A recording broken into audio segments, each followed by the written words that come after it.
आज के वीडियो में एक बहुत ही प्यारी कविता सुनाऊंगी और साथ ही उसका अर्थ भी समझाऊंगी। कविता का शीर्षक है दीवानों की हस्ती और इसके रचयिता हैं श्री भगवती चरण वर्मा जी। यह कविता उस समय रची गई थी जब भारत पराधीन था। इसमें कवि ने अपनी जन्मभूमि पर न्योछावर होने वाले नवयुवकों की मनोदशा का वर्णन किया है। उनके मन में क्या कुछ चलता था यही बताया गया है इस कविता में। तो आइए पहले कविता सुनते हैं, उसके बाद मैं एक एक पद्य की व्याख्या करूंगी। हम दीवानों की क्या हस्ती है, आज यहाँ कल वहाँ चले, मस्ती का आलम साथ चला, हम धूल उड़ाते जहाँ चले।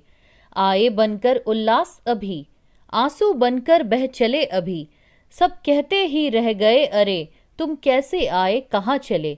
किस ओर चले यह मत पूछो, चलना है बस इसलिए चले, जग से उसका कुछ लिए चले, जग को अपना कुछ दिए चले। दो बात कही दो बात सुनी, कुछ हंसे और फिर कुछ रोए, छक्कर सुख दुख के घूंटों को हम एक भाव से पिए चले। हम भिखमंगों की दुनिया में स्वच्छंद लुटाकर प्यार चले, हम एक निशानी सी उर पर ले असफलता का भार चले। अब अपना और पराया क्या, आबाद रहे रुकने वाले, हम स्वयं बंधे थे और स्वयं हम अपने बंधन तोड़ चले। अब पहले पद्य की व्याख्या करती हूँ। पद्य है, हम दीवानों की क्या हस्ती है, आज यहाँ कल वहाँ चले, मस्ती का आलम साथ चला, हम धूल उड़ाते जहाँ चले।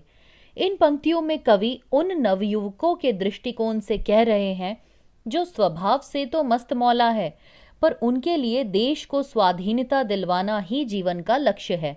वे कहते हैं, हम आज़ादी के दीवाने हैं, हमारी मातृभूमि की महानता के आगे हमारी हस्ती ही क्या है।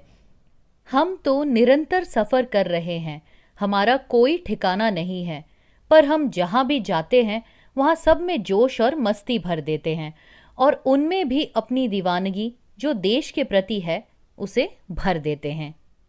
दूसरा पद्य और उसकी व्याख्या। आए बनकर उल्लास अभी, आंसू बनकर बह चले अभी, सब कहते ही रह गए अरे, तुम कैसे आए कहाँ चले। वे कहते हैं कि वो जब अपने घर लौटते हैं तब उनके रिश्तेदारों और दोस्तों के चेहरों पर उल्लास छा जाता है, और जब भी अचानक से उन्हें मातृभूमि की पुकार पर जाना पड़ता है तब सारी खुशियां उनके चेहरों से गायब हो जाती है और उसकी जगह आंसू बहने लगते हैं।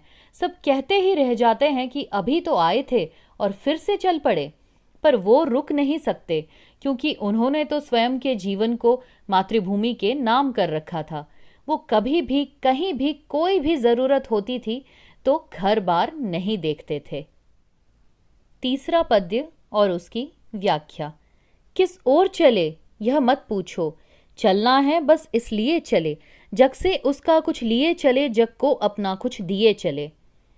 वे कहते हैं कि कोई उनसे ये ना पूछे कि वो कहाँ जा रहे हैं, क्योंकि आज़ादी के दीवानों का कोई एक ठिकाना नहीं होता है।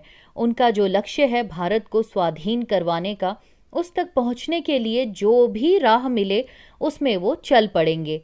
वो अपने पीछे अपनी यादें और अपनी दीवानगी छोड़ जाते हैं और अपने साथ सबका प्रेम और विश्वास लिए जाते हैं। इसका तात्पर्य ये है कि वो जहाँ भी जाते हैं वहाँ लोगों को बलिदान पथ पर बढ़ने के लिए प्रेरित करते हैं, उनमें ऊर्जा का संचार करते हैं, उन्हें ये विश्वास दिलाते हैं कि देश को आज़ाद कराकर ही दम लेंगे और लौटते वक्त सबका प्रेम और आशीर्वाद अपने साथ लेकर जाते हैं वे। चौथा पद्य और उसकी व्याख्या। दो बात कही दो बात सुनी, कुछ हंसे और फिर कुछ रोए, छक्कर सुख दुख के घूंटों को हम एक भाव से पिए चले। ये दीवाने जिनसे भी मिलते हैं उन्हें अपना बना लेते हैं, उनके साथ उनकी खुशियाँ और दुख बांटते हैं, कुछ उनकी सुनते हैं, कुछ अपनी सुनाते हैं, फिर अपने लक्ष्य की ओर चल पड़ते हैं। कवि कहते हैं कि इन दीवानों ने भी अपने जीवन में बहुत सुख दुख झेले हैं, पर अब उन्हें इन सब से कोई फर्क नहीं पड़ता। वो सुख दुख से ऊपर उठ चुके हैं, क्योंकि जो लक्ष्य उन्होंने चुना है उस राह में उनके व्यक्तिगत सुख दुख अब कोई मायने नहीं रखते। पांचवा पद्य और उसकी व्याख्या। हम भिखमंगों की दुनिया में स्वच्छंद लुटाकर प्यार चले, हम एक निशानी सी उर पर ले असफलता का भार चले। इन पंक्तियों में कवि ने कहा है कि ये जो आज़ादी के दीवाने हैं, ये इस दुनिया जो कि बस लेना ही जानती है में उन्मुक्त भाव से अपना प्रेम लुटाते चलते हैं। भिखमंगों की दुनिया कहकर कवि ने हमारे समाज का वास्तविक चेहरा दिखाया है कि ये संसार बस मांगता है, कुछ देने में नहीं समझता। अर्थात अपना सर्वस्व लुटाने के बाद भी इन दीवानों को पता है कि इन्हें कुछ भी मिलने वाला नहीं है इस संसार से, पर उन्हें इसकी आस भी नहीं है। बस एक भार वो अपने साथ ले जा रहे हैं कि उनके जीते जी वो अपने देश को स्वाधीन नहीं करवा पाए। अब छठा और आखिरी पद्य और उसकी व्याख्या। अब अपना और पराया क्या, आबाद रहे रुकने वाले, हम स्वयं बंधे थे और स्वयं हम अपने बंधन तोड़ चले।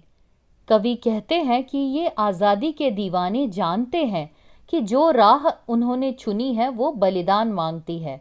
अब अपना पराया सब समान है उनके लिए।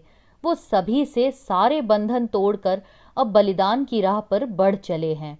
और जो भी देशवासी पीछे बच जाएंगे उनके लिए वो कामना करते हैं कि वो सदा आबाद रहे। अर्थात वो उनसे ये चाहते हैं कि उनके चले जाने के बाद भी ये स्वतंत्रता पाने के प्रयास थमे नहीं, और कम से कम जो बच जाएं लोग वो तो अपने देश को आज़ाद अपनी आँखों से देख सकें। इसके साथ ही व्याख्या समाप्त हुई। अगर आपको ये वीडियो अच्छी लगी हो और आप ऐसे ही और वीडियोस भी देखना या सुनना चाहते हो तो चैनल को सब्सक्राइब करना ना भूलें।